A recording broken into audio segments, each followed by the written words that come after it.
Hola, soy María Eugenia Di Lorenzo, fiscal titular de la UFI 17 del Departamento Judicial de La Plata, y fui convocada para contar cuál fue mi experiencia en el trabajo en forma remota en el turno que me tocó realizar desde el 23 de marzo al 31 de marzo, cuando recién había comenzado esta cuarentena, o hacía muy poquito que había comenzado. En realidad yo ideé, junto con mi equipo, una forma de trabajo que les quiero contar un poquitito cómo fue absolutamente mejorable y perfeccionable, lógicamente. Lo primero que hice fue hablar con el juez y la defensa en turno para contarles en qué forma se nos había ocurrido implementar el manejo del turno. Ambos estuvieron de acuerdo. Como primera medida, que por ahí parece una obviedad, pero es importante, pegamos en la puerta de entrada del edificio en los números de teléfono de la Fiscalía y el mail oficial para que cualquier persona que se acercara a la Fiscalía, si bien no debería porque había cuarentena, pero podría ocurrir, tomara los datos de esa información, y también dejamos esos datos a la Guardia Policial para que ante cualquier llamado pudieran dar ese mail oficial y esos teléfonos oficiales para que se comunicaran. Lo segundo que hice fue hablar con el jefe departamental de la jurisdicción de La Plata para instrumentar. Por un lado, la forma de recepción de los sumarios. Todo sería por mail, al mail oficial de la Fiscalía, incluso actuaciones complementarias.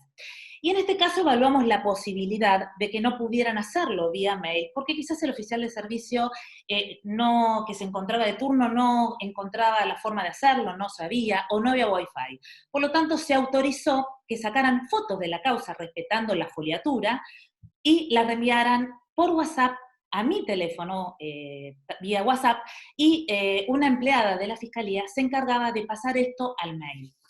¿Cómo hacíamos con esto? En aquellas causas que había que realizar alguna petición o alguna medida al juez, se remitía al juez de garantía vía mi mail oficial, al mail oficial del juez, las actuaciones que había mandado la comisaría. Y si había algún aprendido, se hacía lo mismo con la defensoría. ¿Qué se evitaba con esto? Era limitar la circulación de personal oficial a la fiscalía, al juzgado y a la defensoría, porque todo entraba vía mail. La otra solicitud que se le hizo al jefe departamental fue que habilitara una oficina en algún lugar de la jefatura departamental o una dependencia policial, como asimismo un teléfono móvil que tuviera Wi-Fi. Esto fue para implementar la toma de la declaración a tenor del artículo 308. Todos los aprendidos o detenidos de todas las seccionales, cuando que se les iba a recepcionar declaración, debían ser llevados a esta oficina. En esa oficina se le habilitaba este teléfono celular, llamaba a la defensa y mediante videollamada por WhatsApp lo asesoraba, y una vez terminado, mediante videollamada con la Fiscalía se les recepcionaba la declaración a tenor del artículo 308. En esta declaración estábamos mi secretario, la defensa, el imputado y quien habla. Además, había designado un nexo en esta comisaría.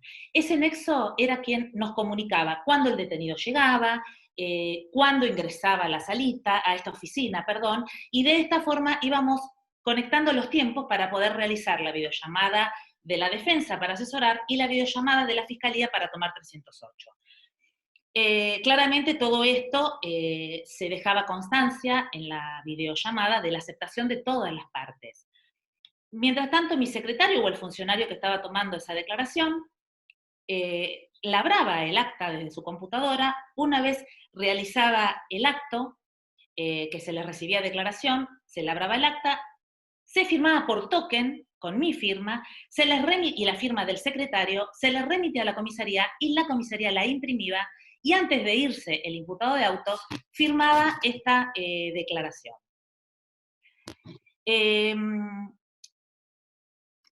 Bueno, esto, como os dijera, todas las partes en esta videollamada que realizábamos para la recepción de la 308 expresamente aceptaban esta modalidad, y además se filmaba. Claramente hay otras formas más avanzadas de realizar esta declaración. Nosotros recién empezábamos como una carrera contra el tiempo, y la verdad que fue lo que se nos ocurrió y lo único que pudimos implementar vía comisaría, que no tienen wifi en las comisarías, con todas las limitaciones que tienen. Pero funcionó y muy bien. Eso por un lado. Y por otro lado, todas las peticiones que realizábamos al juzgado de garantías, además de firmarse por token y mandar vía mail desde mi mail oficial al mail oficial del juez, lo que se hacía se daba firmado en el SIM para darle una mayor seguridad al método de trabajo.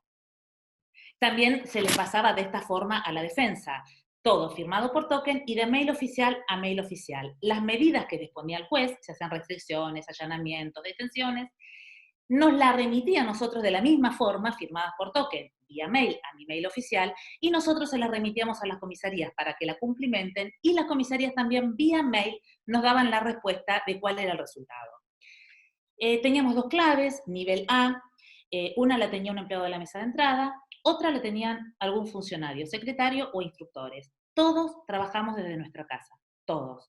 Se daba lectura a todas las denuncias que ingresaban, a todas absolutamente, para ver si en alguna había que solicitar alguna medida urgente al juez o había que pedirle a la comisaría que realizara alguna medida, alguna testimonial, alguna comprobación de domicilio, y las directivas a la comisaría se le daba vía mail o verbal, de lo cual siempre el secretario o la instructora hacía un conste para que quedara en la causa.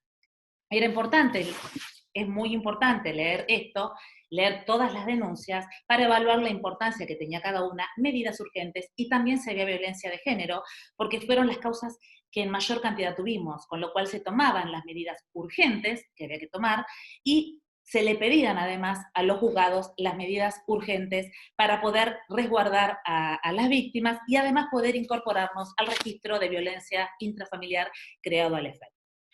Bueno, como para terminar, pudimos realizar todo esto desde nuestras casas, no generamos ningún inconveniente, pudimos hacerlo, nos requirió un gran esfuerzo, pero valió la pena, y además debo decir que en una de las causas que hicieron planteos, la Cámara confirmó absolutamente el 100% de la actuación de la Fiscalía en esta forma. Así que bueno, nada, les dejo mi mail, que es mdilorenzo@mpba.gov.ar, y cualquier duda, hay un montón de detalles más para poder conversarlos, al que le interesa, y desde ya para corregir. Bueno, de puertas de la Fiscalía para adentro distribuimos la tarea entre cada uno de los empleados y funcionarios. Cada uno tenía una actividad, una tarea, ya sea comunicarse con la morgue para el caso de los óbitos, comunicarse con alguna comisaría para reclamar alguna cosa que habíamos pedido, leer, por ejemplo, los partes que nos mandaba el servicio penitenciario vía mail, para discriminar los que eran importantes y los que no. Cada uno de los empleados tuvo una función que además la realizaron excelentemente bien, porque estaban muy contentos de poder realizar este turno en la forma que se estaba realizando, porque tenían mucho temor al contagio, así que estaban muy contentos, es un excelente equipo, siempre han estado todos muy predispuestos, desde los empleados hasta los funcionarios, que todos han cumplido un rol que fue debidamente distribuido. Y en relación a los jueces, al juez y a la defensa, no hubo ningún tipo de inconveniente. Esto se charló antes con el juez de turno, que es el doctor Silva Pelosi, y con la Defensoría Oficial, que fue la Defensoría número 21. Y la verdad que funcionó bárbaro, no hubo ninguna traba. De hecho, tuvimos defensa particular, y también funcionó con la defensa particular. El defensor particular optó por hacer este asesoramiento también vía llamada telefónica a la comisaría. No se presentó, lo asesoró desde su casa y desde su casa también le tomamos el 308. Así que la verdad que funcionó todo muy bien, desde el equipo de la Fiscalía y hacia el órgano jurisdiccional y la defensa. Respecto a si esto puede tener continuidad una vez terminada la cuarentena, creo que algunas cosas sí, otras no. Es imprescindible en algunas situaciones la presencia del fiscal, más allá que esta situación de emergencia amerite trabajar de esta forma. Eh, ¿Se podrían tomar los 308 que no declaren? Me parece que sí, pero habría que perfeccionarlo. Esto fue como dije al comienzo, fue como muy rápido, se nos venía la cuarentena encima y lo elaboramos de esta forma. Claramente lo ideal sería hacerlo vía Skype, que se puede grabar, que podemos estar todos en una pantalla, y no grabarlo en forma precaria como hicimos nosotros la videollamada de WhatsApp. Creo que se pueden tomar 308 de esta forma, cuando hay gran distancia, cuando el imputado no declara, cuando hay alguna otra circunstancia que lo amerite. El resto del procedimiento, la verdad que funcionó excelentemente bien. Eh, Quizás si no hubiera una cuarentena, esto se podría hacer a la vieja usanza, algunas cosas, y otras se les podría imprimir el trámite este online o en forma remota, que aceleraría y facilitaría muchas cosas.